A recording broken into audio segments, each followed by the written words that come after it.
இப்போ என்னுடைய தகுதி முக்கியம் இல்லை, என்னுடைய பொசிஷன் தான் முக்கியம். ஏன்னா என்னால் அடைய முடியாத தகுதியை, தேவனுடைய பிள்ளை என்ற தகுதியை தேவன் எனக்கு விசுவாசத்தினால் கொடுத்திருக்கிறார். என்னுடைய பொசிஷன், நான் தேவனுடைய பிள்ளையா இருக்கிறேன், தேவனுக்கு குமாரனா இருக்கிறேன். பரலோகத்துக்குரியவருடைய சுவாசத்தினால் உண்டாக்கப்பட்ட நீங்களும் நானும் பரலோக தேவனை விட்டு பிரிந்து பரலோக தேவனுக்கு விரோதமாய் நாம் பாவம் செய்யும் போது தேவனாகிய தகப்பனுக்கு விரோதமாகவும் அது பரலோகத்துக்கு விரோதமாகவும் செய்யப்படுகிறதாகத்தான் இருக்கிறது. பிதாவாகிய தேவனத்தில் இயேசு கிறிஸ்துவின் மூலமாய் நாம் விசுவாசித்து வரும்பொழுது தேவன் நீதியை கொடுத்து விடுகிறார். ஆனால் அவர் எதிர்பார்க்கிறது என்னன்னா, மறுபடியும் நம்முடைய நிலையில், நம்முடைய பொசிஷனில் கொண்டு வந்து தேவன் நம்மை நிலைநிறுத்துகிறார். இயேசு சொன்னார், நீங்கள் என்னை தெரிந்து கொள்ளவில்லை, நான் உங்களை தெரிந்து கொண்டேன். தெரிந்து கொள்ளல, தேடி தெரிந்து கொண்டார். உலக தோற்றத்துக்கு முன்னதாகவே பிதாவின் சித்தத்தில் இருக்கிற பிள்ளைகளை தேடி தேடி லொக்கேஷனை கண்டுபிடிச்சி இயேசு அவர்களுக்கு வந்து இந்த ரட்சிப்பை கொடுத்து அவர்களை தேவனோடு இணைக்கிறார். வாசிப்போம். ரோமருக்கு எழுதின நிருபம் 3ஆம் அதிகாரம் 22ஆம் வசனம். அது இயேசு கிறிஸ்துவை பற்றும் விசுவாசத்தினாலே பலிக்கும் தேவ நீதியே. விசுவாசிக்கிற எவர்களுக்குள்ளும் எவர்கள் மேலும் அது பலிக்கும், வித்தியாசமே இல்லை. விசுவாசத்தை குறித்து நாம் ரொம்ப ஆழமாக சில காரியங்களை பார்த்து வருகிறோம். இயேசு கிறிஸ்துவை விசுவாசிக்கும் போது நிறைய காரியங்கள் நடக்குது. அதில் முக்கியமான காரியம் தேவ நீதி. அந்த தேவ நீதி இயேசுவை விசுவாசிக்கிறவருடைய வாழ்க்கையில் அது பலிக்க ஆரம்பிக்கிறது. பலிக்க ஆரம்பிக்கிறது என்ன அர்த்தம்? வேலை செய்ய ஆரம்பிக்கிறது. இதுவரைக்கும் செய்ய முடியாமல் இருந்த காரியங்களை செய்ய வைக்கிறது. ஒரு தேவனுடைய பிள்ளை உலகத்திலே இருக்கிற காரியங்கள் போல அவன் மேலே வருவதில்லை. விசுவாசத்தினால் நீதிமான் பிழைப்பான் என்று இருக்கிறபடி உலகத்துக்கும் தேவனுடைய பிள்ளைகளுக்கும் உள்ள வித்தியாசம் என்ன? அவன் தேவன் பேரில் வைக்கிற விசுவாசத்தினாலே அவன் வாழ்க்கையில் காரியங்கள் மாற ஆரம்பிக்குது. அவன் என்ன விசுவாசிக்க போகிறான்? தேவகுமாரனாகி இயேசு அவனுக்காக என்ன செய்திருக்கிறார், கல்வாரி சிலுவையில் என்ன நடந்திருக்கிறது என்பதை ஆழமாக தேவன் பேசுகிறார். தன்னுடைய ஊழியக்காரன் மூலமாக, வேத வசனத்தின் மூலமாக, தனிப்பட்ட விதத்தில் தேவன் அவனுக்கு பேசும்பொழுது அதை அவன் எடுத்து விசுவாசிக்க ஆரம்பிக்கும் போது அவன் வாழ்க்கையின் ஒவ்வொரு பகுதியிலும் அந்த விசுவாசம் கிரியை நடப்பிக்க ஆரம்பிக்கிறது. கிரியை இல்லாத விசுவாசம் செத்ததுங்கிறது நமக்கு மட்டும் இல்லை, விசுவாசத்துக்கே அப்படி தான். விசுவாசனாலே இது எதுவும் ஒன்று செய்யணும். அப்போ தேவனுடைய விசுவாசம் என்ன பண்ணுகிறது? கிரியை நடப்பிக்கிறது. அது சில காரியங்களை நம்முடைய வாழ்க்கையின் சில பகுதிகளில் அது பலிக்க ஆரம்பிக்கிறது. அப்பொழுது மாற்றங்கள் உண்டாகிறது. இதில் ரொம்ப முக்கியமானது தேவ நீதி அப்படின்னு சொல்லி போன வாரம் நான் விளக்கமாய் ரோமர்லேருந்து காமிச்சேன். எப்படி தேவன் பாவத்தை ஆக்கினைக்குள்ளாக தீர்த்தார். பாவம் மனுஷனை வஞ்சித்தது. இயேசு என்னும் ஒருவர் மூலமாக, நீதிமான் ஆகிய இயேசு கிறிஸ்துவின் மூலமாக தேவன் பாவத்தை வஞ்சித்தார். அதோடு மாத்திரமல்ல, பாவத்தை ஆக்கினைக்குள்ளாக தீர்த்தார். பாவம் செயலற்று போனதாக இன்றைக்கு மாறி இருக்கிறது. அந்த இடத்துக்கு தேவன் நம்மை கொண்டு வந்து இருக்கிறார். சரி, இன்னொரு விஷயத்தை இந்த காலவில் நான் சொல்ல விரும்புகிறேன். இது ரொம்ப முக்கியம்.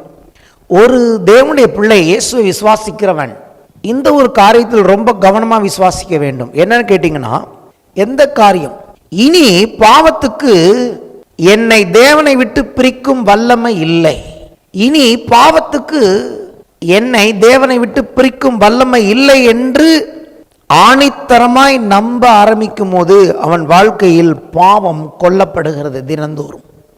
ஏன்னா நம்முடைய வாழ்க்கையில் பாவம் வஞ்சிக்க வரும்போது நம்ம என்ன செய்ய வேண்டியதாக இருக்கிறது?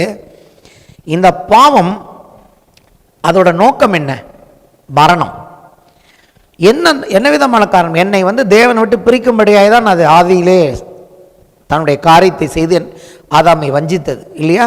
அப்போ இன்னைக்கு நான் அந்த வஞ்சனைக்குள்ளே போகக்கூடாது. என்ன வஞ்சனைக்குள்ளே போகக்கூடாதுன்னா, இனி வாழ்க்கையில் பாவம் தேவனை விட்டு என்னை பிரிக்கத்தக்க வல்லமையை கல்வாரி சிலுவையில் அது இழந்து போயிருக்கிறது என்கிற விசுவாசம்தான் நம்முடைய வாழ்க்கையில் பிரதானமாக இருக்க வேண்டும். தேவ நீதியில் வாழ்ந்தால் மட்டும் போதாது. தேவ நீதியில் வாழ்கிறவர்களுக்கு என்ன தெரிஞ்சிருக்கணும்? தேவ நீதி என் மேலே பலிக்குதுன்னா அதனுடைய அர்த்தம் என்ன?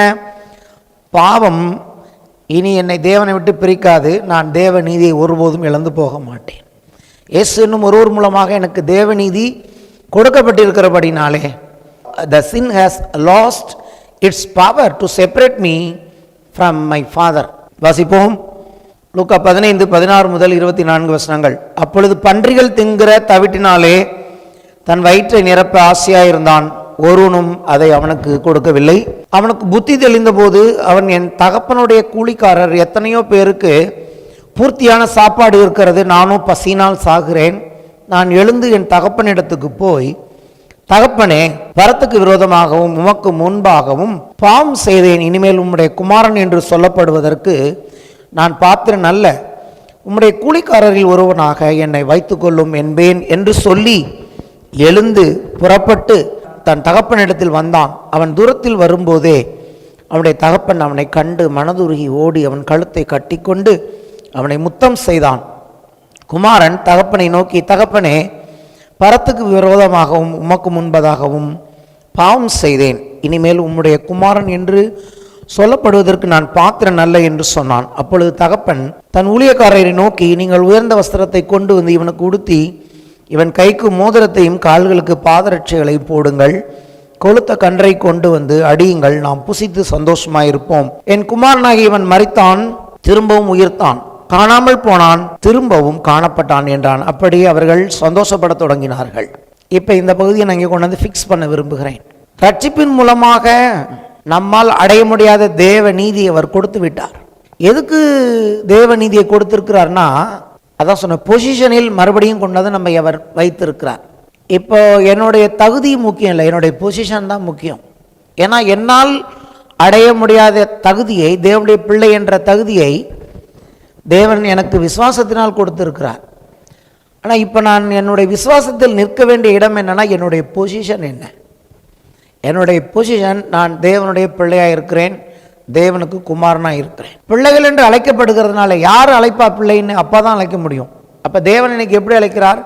பிள்ளைகள் என்று அழைக்கிறார். பிதா நம்மை பிள்ளைகள் என்று அழைக்கிறபடினாலே தேவனுடைய அன்பு எவ்வளவு பெரிதாக இருக்கிறது என்று எண்ணி பாருங்கள், அதை நினச்சி பாருங்க அப்படிங்கிறார். அப்போ என்ன இங்கே சொல்ல வருகிறாரு?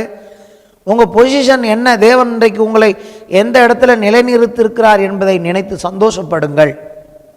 இந்த இடத்துல இளையகுமாரனுடைய கதை நமக்கு தெரியும். நான் அந்த பின்னணிக்கெல்லாம் போகலை, நேரடியாக நான் பாயிண்ட்டுக்கு வருகிறேன்.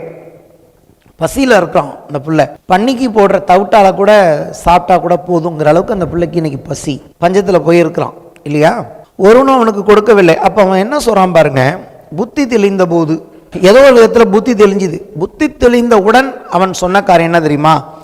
என் தகப்பனுடைய, தன் தகப்பன் யார் என்கிறத எப்போ புரிஞ்சுக்கிட்டானோ அதை தான் வேதம் புத்தி தெளிந்தது என்று சொல்லுகிறது. என் தகப்பனுடைய, அப்படி தான் இந்த இடத்துல ஆரம்பிக்கிறது. என் தகப்பனுடைய. சரி, அவன் பாவம் செய்தான், அப்பா விட்டு பிரிந்து போனான், துன்மார்க்க ஜீவித்தான். அதனால் அவர் அவங்க அப்பா இல்லைன்னு ஆயிடுச்சா? இல்லையா? அப்போ முதல்ல பொசிஷனை பற்றி பேசுறது அப்பாவா பையனா? பையன். புத்தி தெளிய வேண்டியது தேவனுக்கா நமக்கா? நமக்கு. அது பேர் தான் மனம் திரும்புதல். அவர் சொல்றாரு, புத்தி தெளி, என் தகப்பனுடைய கூலிக்காரர் எத்தனை பேருக்கும் நிறைய சாப்பாடு இருக்கு, நான் பசினால செத்துக்கிட்டு இருக்கேன். நான் எழுந்து, திருப்பி சொல்றான், நான் எழுந்து யார்கிட்ட போவேன்னு சொல்றான்? என் தகப்பனத்திற்கு போய். எத்தனை வாட்டி சொல்றான் தெரியுமா? என் தகப்பனத்திற்கு போய். தகப்பனே, நான் உன் பிள்ளைன்னு சொல்றதுக்கு தகுதி இல்லைன்னு சொல்றான். அப்போ எதுக்கு தகப்பனேன்னு சொல்லணும்? நான் உங்களுடைய பிள்ளை என்று அழைக்கப்படுவதற்கு தகுதி இல்லாமல், தகுதியற்றவனா நீ போயிட்ட. தகுதியற்றவனா போன நீ எதுக்கு திருப்பி தகப்பனை பற்றியே பேசிட்டு வரா? அங்கே சொல்றா பாருங்க, தகப்பனே, பரத்துக்கு விரோதமாகவும் உமக்கு முன்பதாகவும் பாவம் செய்தேன். இவன் ஆக்சுவலாக அப்பாவுக்கு முன்னாடி பாவம் செஞ்சானா? இல்லை, அப்பா விட்டு தூரம் போய் தான் பாவம் பண்ணினான். அதாவது அப்பாவோட இருக்கிறது அவனுக்கு பாவம் செய்கிறதுக்கு இடைஞ்சலாக இருக்குது. ஜெயில் அது. அப்பாவோட இருந்து அப்பாவோட கண்ட்ரோலில் இருக்கிறது பேர் என்ன? ஜெயில். அதனால் எங்கே விடுதலை கிடைக்கும் அப்படின்னு பார்த்தான். என்னத்துக்கு விடுதலை? அவன் இஷ்டம் போல் வாழ்கிறது தான் அவனை பொறுத்த வரைக்கும் விடுதலை. சரியா? அப்பா விட்டு ரொம்ப தூரமாக போனால் இஷ்டம் போல் வாழலாம் அப்படின்னு நினச்சி போனவன் தான் சொல்கிறான். ஆனால் அங்கே சொல்கிறான், உமக்கு முன்பதாகவும் பரத்துக்கு விரோதமாகவும் பாவம் செய்தேன்னு சொல்கிறான். அப்போ என்ன அர்த்தம்? இந்த இடத்துல நான் பார்க்குறேன், நீ என்னதான் அந்த தகப்பனை விட்டு தூரமாக போய் பாவம் செஞ்சாலும் யாரோட பிள்ளைங்கிறது மாறப்போகிறதில்ல. நீ செஞ்ச ஒவ்வொரு பாவமும் உனக்கு ஒரு நாள் சாட்சி கொடுக்கும். என்ன கொடுக்கும்னா, நான் என் தகப்பனுக்கு விரோதமாக தான் பாவம் செய்தேன் அப்படியே சொல்கிறான். உமக்கு முன்பாக செய்தேன். அது மட்டுமல்ல, தகப்பனுக்கு விரோதமாக செய்யப்படுகிற அந்த பாவத்தை வேதம் சொல்லுகிறது, அது பரலோகத்துக்கு விரோதமாய் செய்யப்படுகிற பாவம். கர்த்தரை இந்த இடத்துல தகப்பனா வச்சு பார்த்தீங்கன்னா, நாம் தேவனுக்கு விரோதமாய் செய்கிற பாவங்கள் எல்லாமே அது பரலோகத்துக்கு விரோதமாய் செய்யப்படுகிற பாவங்களாய் இங்கே வேதம் சொல்கிறது. ஏன்னா இந்த தேவன் எங்கே இருக்கிறாரு? பரலோகத்தின் தேவன். பரலோகத்திலிருந்து வந்தவர் பூமியில் வந்து நாசியில் தன்னுடைய சுவாசத்தை ஊதி அங்கே ஆதாமை சிருஷ்டித்து போனார். பரலோகத்துக்குரியவருடைய சுவாசத்தினால் உண்டாக்கப்பட்ட நீங்களும் நானும் பரலோக தேவனை விட்டு பிரிந்து பரலோக தேவனுக்கு விரோதமாய் நாம் பாவம் செய்யும் போது ரெண்டு விதமாக அது பார்க்கப்படுகிறது. ஒன்று, நம்முடைய தகப்பனுக்கு விரோதமாய் செய்கிறதாய் அது எண்ணப்படுகிறது. நீங்கள் தகப்பனுக்கு பக்கத்தில் இருக்கீங்களோ தூரத்தில் இருக்கீங்களோ, அவர்கள் செய்கிற பாவங்கள் எல்லாமே என்ன வரும்னு கேட்டிங்கன்னா, அந்த தேவனாகிய தகப்பனுக்கு விரோதமாகவும் அது பரலோகத்துக்கு விரோதமாகவும் செய்யப்படுகிறதாகத்தான் இருக்கிறது.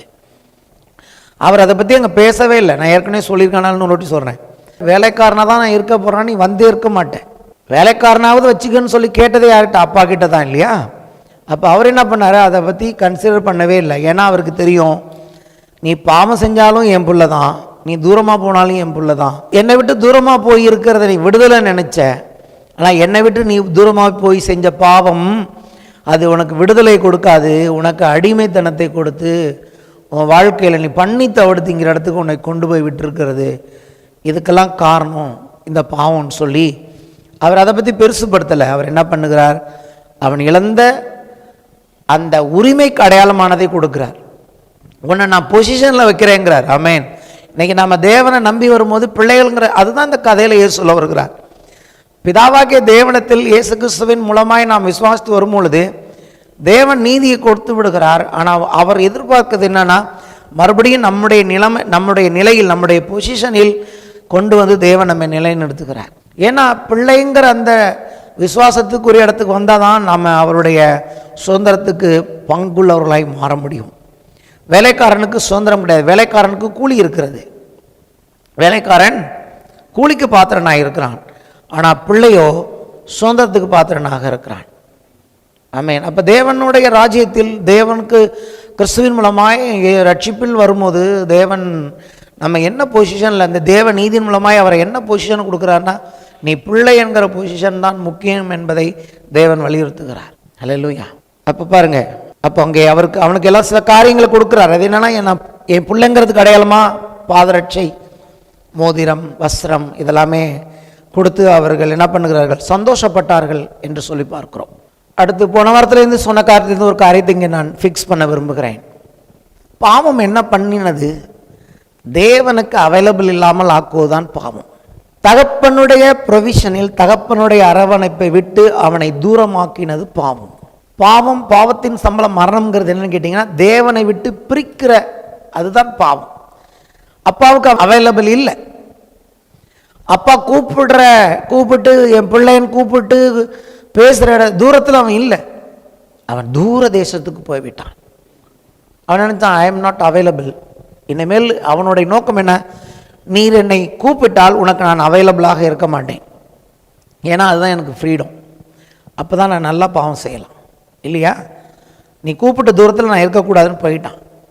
ஆதாம் என்ன செய்தான்? பாவம் செய்த பிறகு தினந்தோறும் தேவன் வந்து ஆதாமோடு உலாவினார், அவர்களோடு ஐக்கியமாக இருந்தார்னு வேதத்தில் வாசிக்கிறோம்.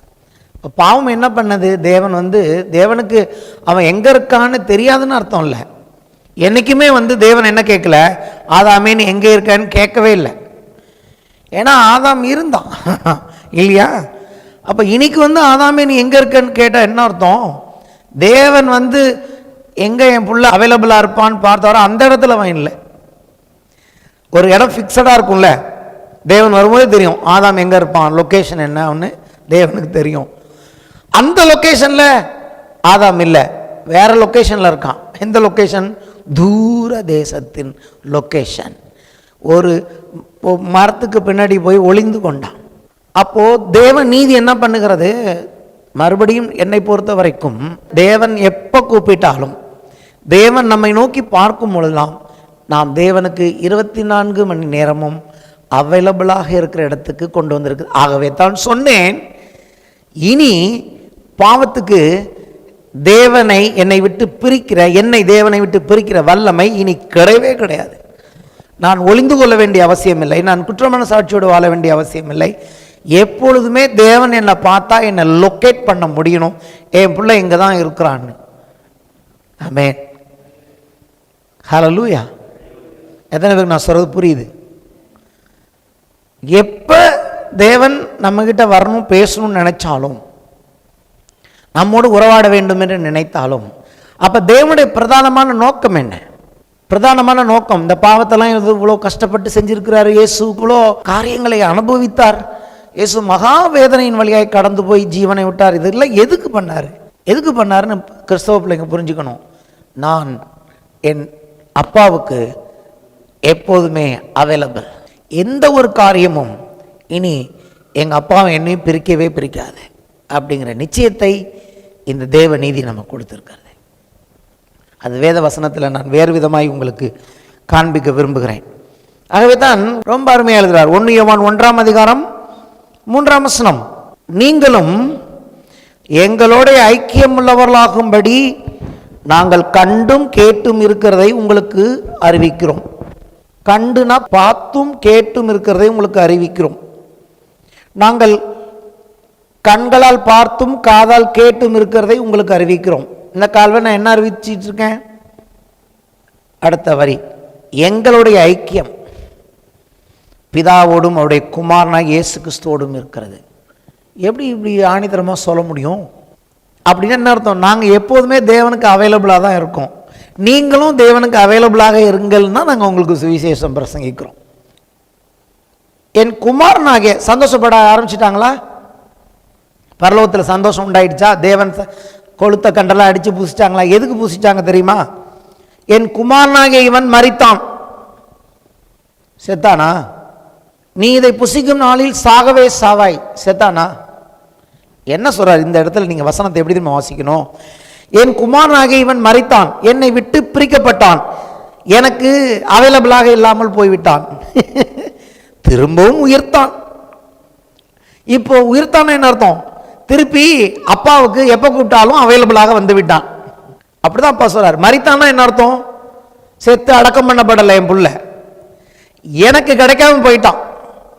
எனக்கு கிடைக்காம போனா அவன் மரித்தான், இப்போ எனக்கு மறுபடியும் கிடைச்சிட்டான். அதை தான் உயிர்த்தெழுதல். உயிர்த்தெழுதல் என்பது என்ன? நான் தேவனுக்கு அவைலபிளாக இருப்பது உயிர்த்தெழுதல். மரணம் என்பது என்ன? தேவனை விட்டு நான் பிரிக்கப்பட்டது தான் மரணம். இயேசுவின் மரணம், இயேசு பிதாவை விட்டு பிரிக்கப்பட்டார் எனக்காக. இயேசுவின் உயிர்த்தெழுதல், மறுபடியும் இயேசு பிதாவுக்கு குமாரனாய் காணப்பட்டார். இயேசுவின் மரணத்தோடு நான் இணைக்கப்பட்டபடினாலே நான் அந்த மரணத்தில் இணைக்கப்பட்டேன். இப்போ இயேசுவின் உயிர்த்தெழுதல் மூலமாக நான் தேவனோடு இணைக்கப்பட்டு இருக்கிறேன். அவருடைய அந்த பொசிஷனுக்கு என்னை இயேசு கொண்டு வந்திருக்கிறார். எத்தனை பேர் விசுவாசிக்கிறீர்கள்? சரி பாருங்க, அதுதான் அடுத்தவர்கள் இன்னும் கொஞ்சம் விளக்கி சொல்றார். திரும்பவும் உயிர்த்தான், காணாமல் போனான். ரெண்டும் ஒரே அர்த்தம் தான். காணாமல் போனான். எனக்கு என் பிள்ளைய நான் தேடின இருக்கிற இடத்துல அவன் இல்லை, காணாமல் போனான். இப்போ என்ன பண்ணான்? திரும்பவும் காணப்பட்டான்.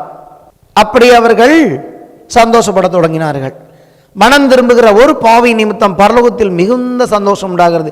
தேவதூதர்கள் சந்தோஷப்படுறாங்க. என்னத்துக்குன்னா, அவன் நரகத்துக்கு தப்பிட்டான் மட்டும் இல்லை, அப்பாவுக்கு பிள்ளை மறுபடியும் கிடைத்து விட்டான். இயேசு எல்லாமே காணாமல் போன உண்மை தான் சொல்றாரு. இந்த உண்மையை சொல்றாரு. அடுத்து ஒரு ஆட்டுக்குட்டி காணாமல் போயிடுது, 99 இருந்தும் ஒரு ஆடு காணாமல் போச்சுங்கிறாரு, சந்தோஷம் உண்டாகுங்கிறாரு. வெள்ளிக்காசு, காணாமல் போன வெள்ளிக்காசை விளக்க வச்சு அவ தேடி கூட்டி பெருக்கி கண்டுபிடிச்சி சந்தோஷப்பட்டாலாம். எப்பெல்லாம் காணாமல் போனது கிடைச்சி சந்தோஷம் உண்டாகுதோ அப்போ அது ஒரு நபருடைய சந்தோஷம் அல்ல, எல்லாரும் சேர்ந்து நாம் சந்தோஷப்படுவோம் என்று தேவன் சொல்லுகிறார். அப்போ என்னை பொறுத்த வரைக்கும் ரட்சிப்பில் இன்னைக்கு நான் பிரதானமாக சொல்ல விரும்புறது என்னன்னா, நான் இன்னைக்கு எங்கள் அப்பாவுக்கு அவைலபிளாக இருக்கேன். இதுதான் சந்தோஷம். இந்த சந்தோஷம் பரலோகத்தில் உண்டானதுன்னா பூமியிலும் உண்டாக வேண்டும். இந்த சந்தோஷத்திற்கு தான் தேவன் நம்ம என்ன பண்ணியிருக்கிறார், அழைத்திருக்கிறார். ஹல்லேலூயா. எத்தனை பேருக்கு இப்போ இந்த வசனம் நல்லா சூப்பராக புரியுது? ரோமர் 6ஆம் அதிகாரம் 1 முதல் 5 வசனங்கள். ஆகையால் என்ன சொல்லுவோம்? கிருபை பெருகும்படிக்கு பாவத்தில் நிலைநிற்கலாம் என்று சொல்லுவோமா? கூடாதே. பாவத்தை எப்படி டீல் பண்ணுறதுன்னு சொல்கிறாரு. அதாவது பாவம் பெருகின்ற இடத்தில் கிருபை பெருகினது. மனுஷன் எவ்வளோ பாவியாக இருந்தானோ தேவன் அவ்வளோ கிருபையை பெருக பண்ணி ரட்சிப்பை கொடுத்துருக்கிறாரு. அதனால் நம்ம மறுபடியும் பாவம் செய்யலாமா அப்படிங்கிறதுக்கு செய்யக்கூடாதுன்னு சொல்லிட்டு என்ன சொல்கிறார் பாருங்க. பாவத்துக்கு மரித்த நாம் இனி எப்படி அதிலே பிழைப்போம்? அதாவது பாவத்துக்கு மரித்த நாம் இனி எப்படி அது பிழைப்போம்? கிறிஸ்து இயேசுவுக்குள்ளாக ஞானஸ்நானம் பெற்ற நாம் அனைவரும் அவருடைய மரணத்துக்குள்ளாக ஞானஸ்நானம் பெற்றதை அறியாமல் இருக்கிறீர்களா? இதை சூட் பண்ணணும். எப்படின்னா, தேவனை விட்டு பிரித்த என்னை தேவனை விட்டு பிரித்த அந்த காரியத்துக்கு மரித்த நான் மறுபடியும் எப்படி நான் அதை செய்வேன்? இதுவரைக்கும் தேவனுக்கு நான் அவைலபிளாக இல்லாதபடிக்கு, தேவன் என்னை தேடினால் நான் இல்லாதபடிக்கு ஒன்று என் வாழ்க்கையில் செய்திருந்ததே, இப்போ தேவனோடு நான் இணைக்கப்பட்ட பிறகு மறுபடியும் என்னை தேவனை விட்டு பிரிக்க வல்லமேற்ற அதில் நான் எப்படி பிழைப்பேன்? அதை எப்படி செய்வேன்? புரியுதா? கிறிஸ்து இயேசுவுக்குள்ளாக ஞானஸ்நானம் பெற்ற நாம் அனைவரும் அவருடைய மரணத்துக்குள்ளாக ஞானஸ்நானம் பெற்றதை அறியாமல் இருக்கிறீர்களா? கிறிஸ்துவின் மரணம் என்ன அர்த்தம்? கிறிஸ்து தேவனை விட்டு பிரிக்கப்பட்ட அந்த மரணத்துக்குள்ளாக என்னை தேவன் கொண்டு போய் சேர்த்தார்.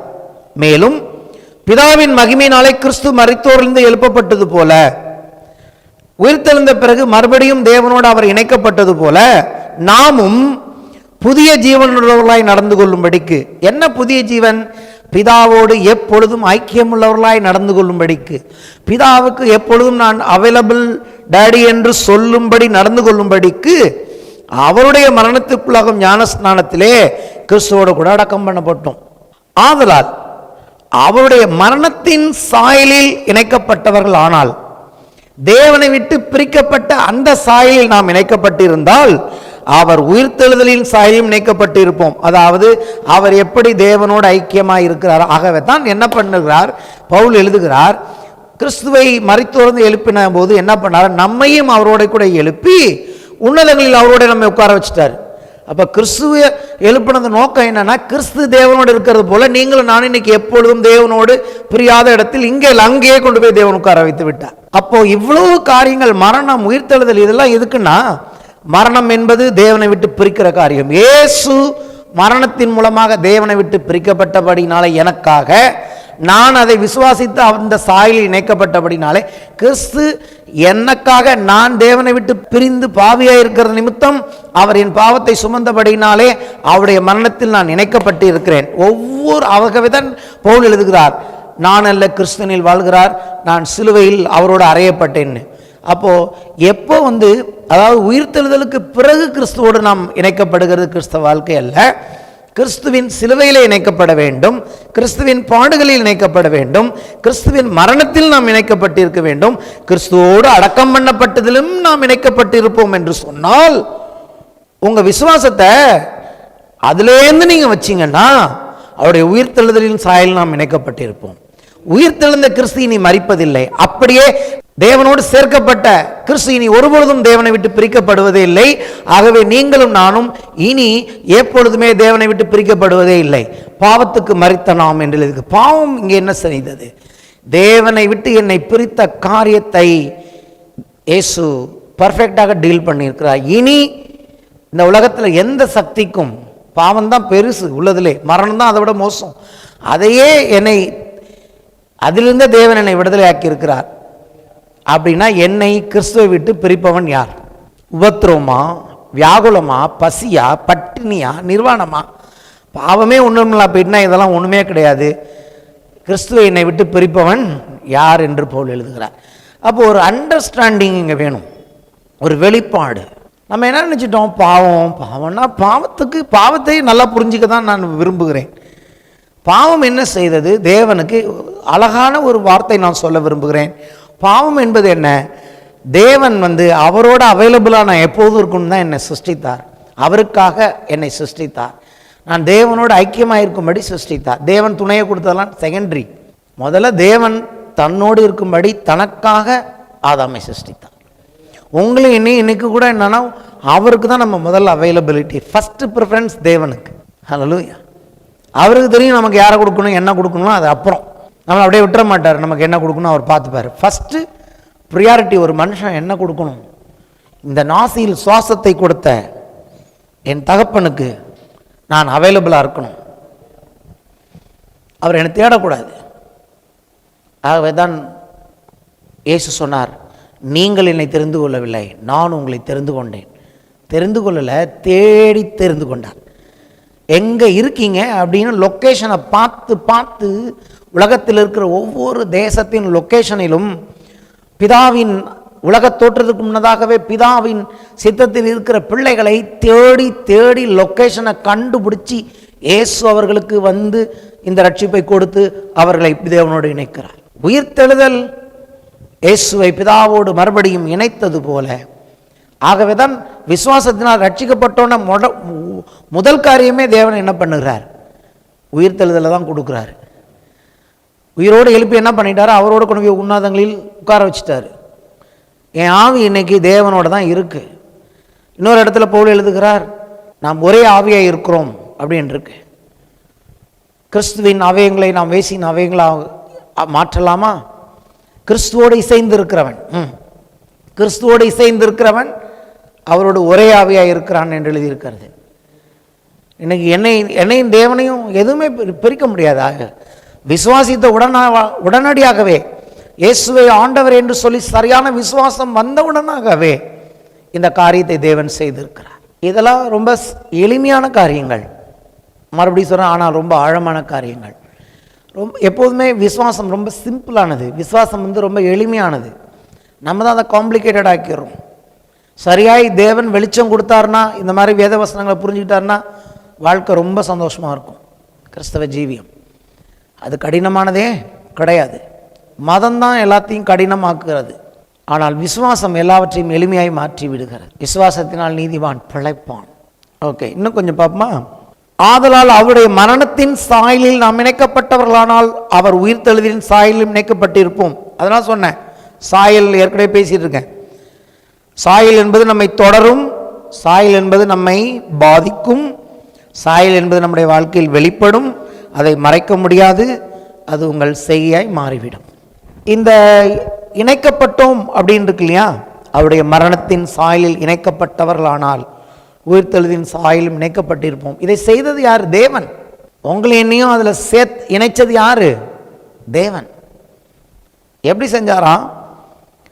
அதாவது இணைக்கப்பட்டவர்கள் அப்படிங்கிறதுக்கு இன்னொரு வார்த்தை நம்ம இந்த மரத்தை ஒட்டு போடுறோம்ல, மாங்காய் மரத்தை என்ன பண்ணுவாங்க, மாமரத்தை ஒட்டு மாங்கான்னு சொல்லுவாங்களே. அப்படின்னா என்ன அர்த்தம்? ரெண்டு விதமான மரங்கள் ஒட்டு போட்டு வேறு விதமான ஒரு மரமாக மாறும். அந்த அர்த்தத்தில் இங்கே எழுதப்பட்டிருக்கிறது. ஒரு மொழிபெயர்ப்பு அப்படி சொல்லுங்க. ரோமர் 6ஆம் அதிகாரம் 5ஆம் வசனத்தை டிபிடி என்ற டிரான்ஸ்லேஷனில் பார்த்தீங்கன்னா, for since we are permanently grafted, அது பேர், அந்த வார்த்தை பேர் இணைக்கப்படுகிறது பேர் கிராஃப்டிங்னு சொல்லுவாங்க. ஒட்டு போடுதல், கட் பண்ணணும். ஒரு மரத்தை கட் பண்ணி இணைக்கணும். சிலுவையில் தேவன் அவரை என்ன பண்ணுறார், ஆல்மோஸ்ட் அவர் எல்லா விதத்திலும் ஒரு மரத்தை இணைக்கிறதுக்கு எப்படி அங்கங்கே சிப் பண்ணணுமோ அப்படி இயேசுவின் சரீரம் அங்கே பிக்கப்பட்டது. எதுக்குன்னா உங்களை என்னையும் கொண்டு போய் அதில் தேவன் கிராஃப்ட் பண்ணினார், ஒட்டு போட்டார். கிராஃப்டிங்கிற வார்த்தை இங்கிலீஷில் கிராஃப்ட், அதுக்குள்ளே கொண்டு போய் அதை அப்படி ஒட்டுறது, ஒட்டி கட்டு போடுறது. For since we are permanently grafted into him to experience a death like his. அதாவது அந்த மாமரத்தோட தன்மைகள் இதுக்குள்ள வர்றதுக்கு எப்படி அது ஒட்டு போட்டுதோ, இயேசு என்ன விதமான மரணத்தை அனுபவித்தாரோ அந்த மரணம் நமக்குள்ள வரணுமா. அந்த மாங்காய் மரத்தோடைய காரியம் எப்படி ஒட்டு போட்டதுனால இந்த கிளைக்கு வருதோ, அப்படி தேவன் நம்மை அப்படி ஒட்டு போட்ட போது, கிராஃப்ட் பண்ணின பொழுது அதை நம்ம அனுபவிச்சிருக்கோம், நமக்கு தெரியாது இதெல்லாம். அதாவது கிறிஸ்தவ ஜீவமே விசுவாசிக்கிற ஜீவன்தான். பைபிள் என்ன சொல்லுதுங்கிறத விசுவாசித்து தான் நம்ம இதெல்லாம் அடையணும். ஆனால் நமக்கு இதெல்லாம் காணப்படுகிற ரீதியில் இல்லை. ஆனால் இயேசுவை விசுவாசிக்கும் போது இதெல்லாம் நடந்தது. ஹல்லேலூயா. விசுவாசம் என்பது நம்பப்படுகளின் உறுதியும் காணப்படாத நிச்சயம். கிறிஸ்தவ வாழ்க்கையை எதுவுமே கண்ணால் பார்த்து இதெல்லாம் இப்படி நடந்ததுன்னு நம்மளால் எதுவுமே பார்க்க முடியாது. ஆனால் ஒரு நாள் பார்ப்போம். அதெல்லாம் தேவன் ஆவிக்குரிய உலகத்தில் நடந்தவைகளை காண்பிப்பார். இன்றைக்கி நம்ம கண்ணால் பார்க்கல, ஆனால் விசுவாசிக்கிறோம். ஏன்னா இங்கே எழுதியிருக்கிறது.